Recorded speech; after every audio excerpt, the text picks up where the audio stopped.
An exploration of inequality at the intersection of childhood poverty and gender issues. Children living in poverty face a set of unique challenges that other age groups do not. Women living in poverty also have their own unique set of risks and barriers. Examining what happens when a young woman faces the challenges of living in poverty as both a child and a woman can help to better inform social work practice and create service delivery that better meets the needs of clients living in this intersection of challenges. Here are some statistics from the U.S. Census Bureau. This is from the year 2006, and it really gives a good overview of some of the things some issues that are occurring at this intersection of gender issues and childhood poverty. It showed that in this year, women still only earned 80.5% of what men earned, despite a recent decline in the poverty rate for those under 18. This age group was still the one that had the highest rate of poverty. Ages 18 and under were at 18%, 18 to 64, 11.6%, and people 65 and older were at 9.3%. Rates of poverty split between age and sex showed a small difference between males and females under 18. Males were at 17.6% poverty versus females at 18.4%. But as they got older, this gap in the poverty rate began between the sexes also increased as age did.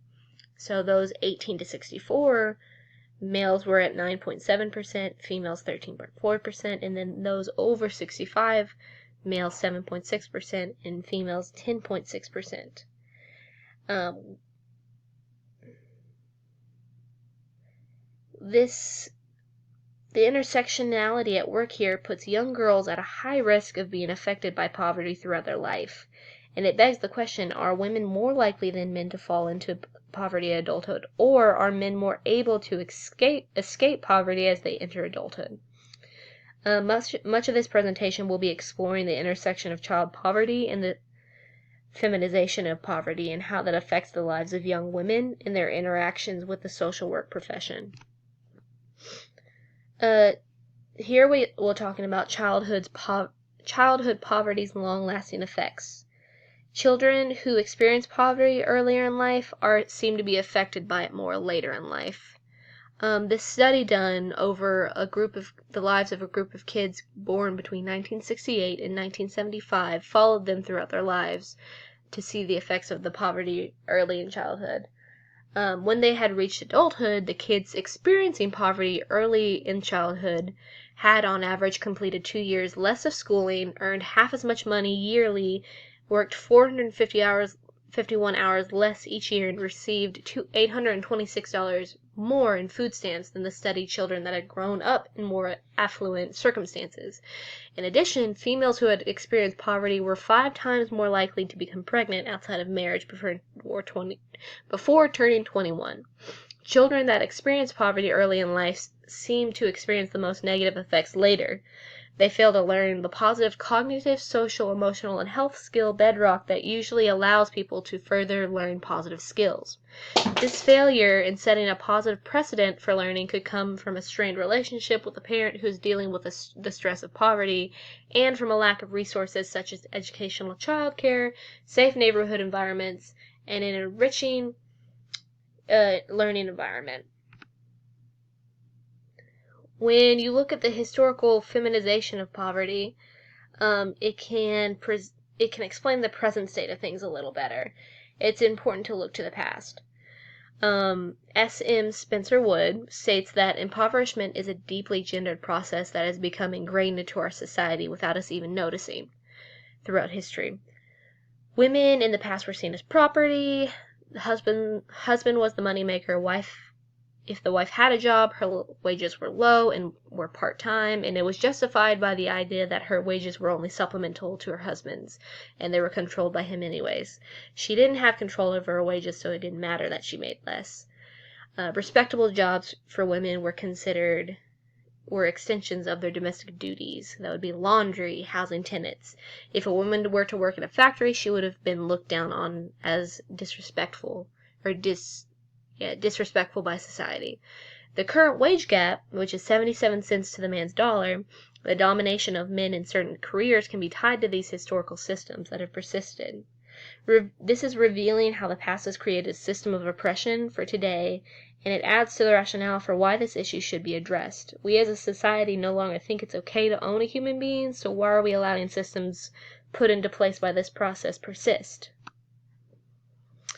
When looking at the experience of young women now, we can see that the civil rights era saw gains in many areas of life for women: economic, occupational, marriage, personal life. But in the 90s, a slowdown and even a reverse of rights began in many areas of women's life.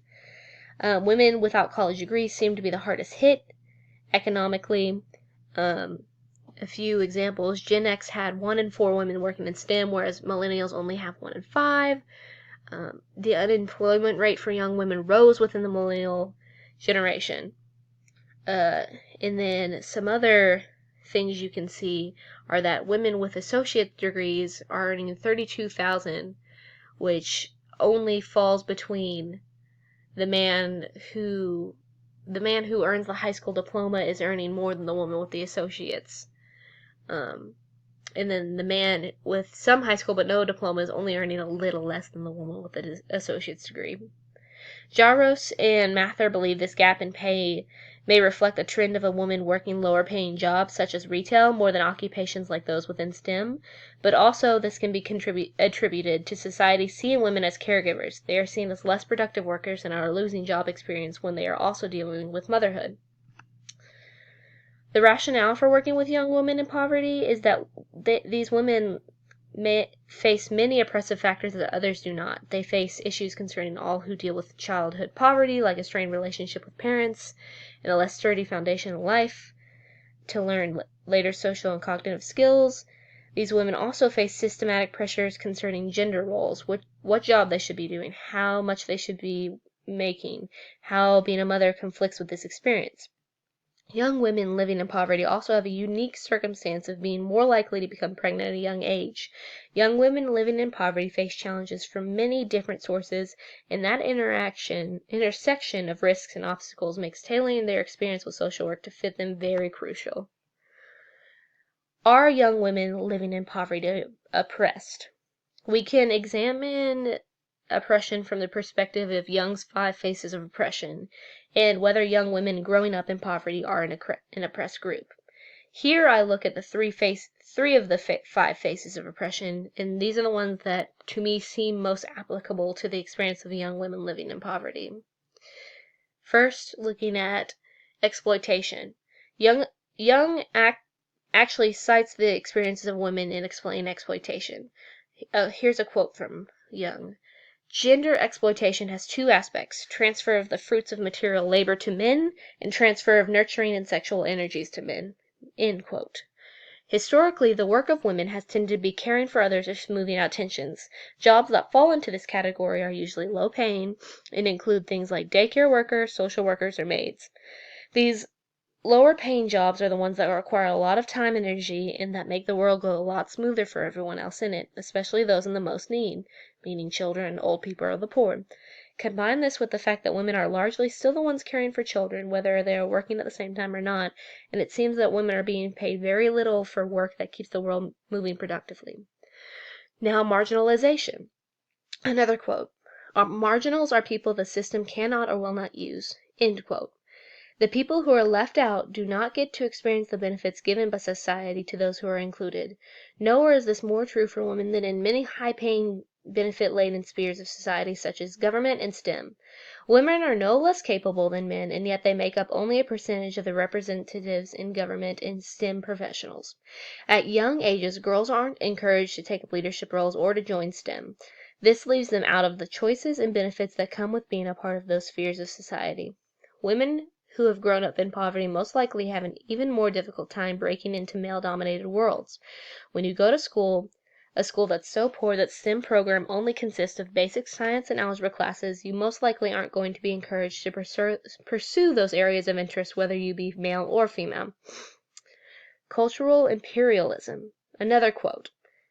Cultural imperialism involves the universalization of a dominant group's experience and culture, and its establishment as the norm. End quote.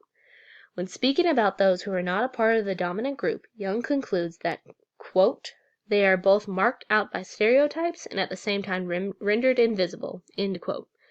Women live with the experience of not being seen as individuals. They are assumed to be natural caregivers, gentle and submissive. When a woman does not fit into the stereotype, she is seen as different or bad, maybe even someone to be pitied. It's a shame you aren't married yet, is an example often heard. At the same time, women living in poverty can be stereotyped as lazy or a welfare queen. The experience of women is often overlooked, and society tends to defer to outdated and untrue stereotypes. So, are these women oppressed? Young's answer seems to be yes. Their oppression is often overlooked, but it is there and it's very unique to their experience. Understanding oppression within social work. No matter how hard we try, we cannot fully understand every client we have.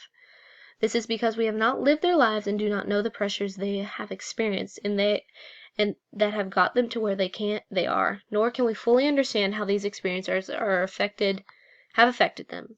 When we have a mind closed to the history of oppression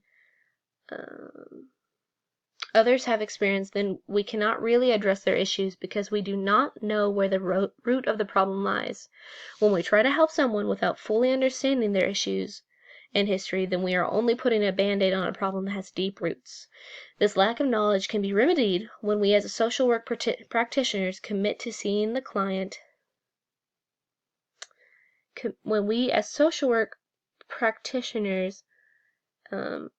commit to seeing the client as the expert on their own story and commit to intentionally learning about the roots of issues that may not necessarily apply to the population and we as individuals are a part of.